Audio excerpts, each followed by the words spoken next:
Why European football teams are now US-owned. An unexpected takeover. The American invasion of European football. Once upon a time, European football clubs were community-driven institutions.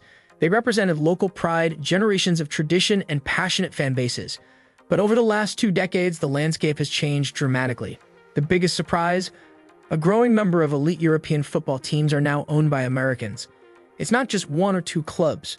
We're talking about entire leagues being dotted with US investors.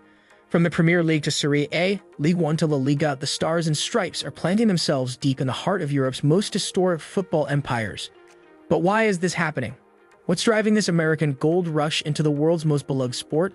Let's dig deep into the truth behind this fascinating transformation. But before we dive in, make sure to smash that like button and subscribe to the channel so you never miss out on our upcoming videos. Now let's get started. The numbers don't lie. Who owns what now? Before we understand why, we need to understand how big this takeover really is. In the English Premier League alone, over half of the clubs are now partially or wholly owned by American investors. Manchester United, the Glazer family; Chelsea, bought by a US-led consortium spearheaded by Todd Boehly; Liverpool, owned by Fenway Sports Group; Arsenal, controlled by the Crunk family; Aston Villa, Bournemouth, Leeds, Crystal Palace, the list keeps growing. It's not just England. In France, Lyon was recently bought by John Textor. In Italy, AC Milan is owned by Redbird Capital, who also own a stake in Toulouse. Roma, that's Dan Friedkin. Fiorentina, Rocco Commisso. Even clubs in Spain and Germany are seeing US interest. It's not a coincidence. It's a calculated, strategic move by American billionaires and hedge funds who see European football not just as sport, but as serious business. This influx of American ownership has brought not only capital, but also a new level of ambition and strategy to the European football scene. These investors are no longer just looking at football clubs as trophies or vanity purchases. They are seen as highly lucrative businesses with substantial global reach. The American model of maximizing profits, implementing data-driven decision-making, and leveraging commercial partnerships is being applied with full force. Why Europe? Why now? So, why are Americans buying up football clubs in Europe instead of investing in Major League Soccer? 3 reasons: passion, profit, and potential. Number 1. Passion and global reach. European football is the most watched sport on the planet. Premier League matches attract viewers from Asia, Africa, the Americas, you name it. This is global real estate. Buying a European club is like owning a piece of international culture. Number 2. Profit and undervaluation. Despite its popularity, many European clubs were historically undervalued. Their revenues were huge, but their ownership models were outdated. American investors saw a gap. In the US, sports franchises are run like finely tuned machines with structured media rights, commercial deals, brand licensing, and stadium optimization. Europe, less so. Which means one thing to Wall Street: opportunity. Number 3. Potential for Americanization.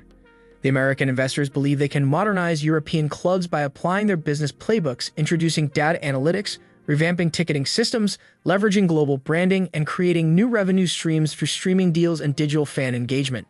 The NFL, NBA, and MLB blueprint.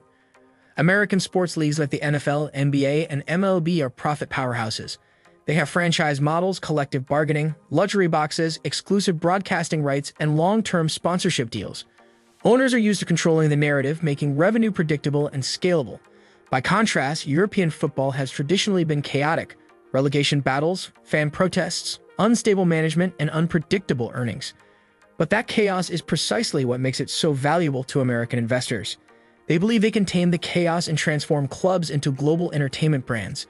To these investors, clubs aren't just about trophies. They're about brand value, market expansion, and content creation. They're buying into a future where football isn't just a sport, it's a 24/7 media product.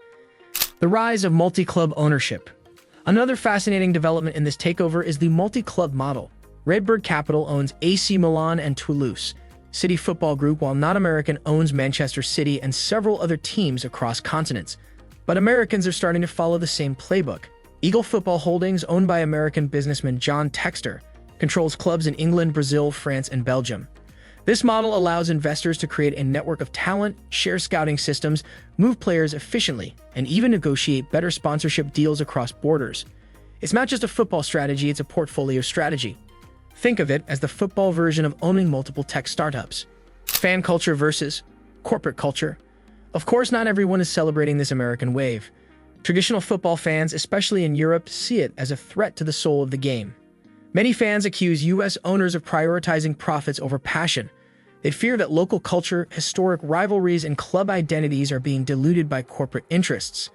The Super League scandal in 2021 only intensified these fears, especially since American owners were among the driving forces behind the breakaway.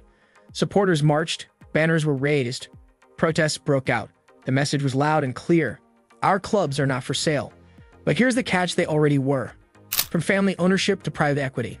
In the past, clubs were often owned by local businessmen or families who had deep roots in their communities. But running a football club in the 2020s is expensive. TV deals are massive, transfer fees are absurd, and maintaining elite status requires deep pockets. So when American investors came with billions in hand, struggling owners listened. In many cases, they had no choice. Private equity firms like Clearlake Capital, Chelsea, and Elliott Management, former AC Milan, entered the game not out of love for football, but out of business sense. They view clubs as assets to optimize, flip, or grow long-term value from. For better or worse, the romance of football is being replaced by the reality of finance. The American edge: marketing, tech, and media. Let's be honest, Americans know how to sell a product. Look at how U.S. owners have transformed their clubs into global brands. Liverpool, under Fenway Sports Group, became a commercial machine. Arsenal, despite its ups and downs, continues to attract massive sponsorships and global fan engagement thanks to the Crunk Empire's sports marketing experience. Then there's data. American investors are obsessed with analytics. They brought Silicon Valley thinking into football scouting players with algorithms, optimizing ticket pricing with AI, and tailoring merchandise to fan behavior. This mix of sport and software is something many traditional European clubs never even considered. But in the modern football economy, it's crucial. The U.S. soccer boom and the bigger plan. Here's the twist: the American invasion of European football isn't just about Europe. It's also about growing football in the U.S. With the 2026 World Cup coming to North America, football's popularity in the States is exploding. European clubs owned by Americans are now setting up academies in the U.S., building fan bases there, and securing lucrative partnerships. It's a two-way street.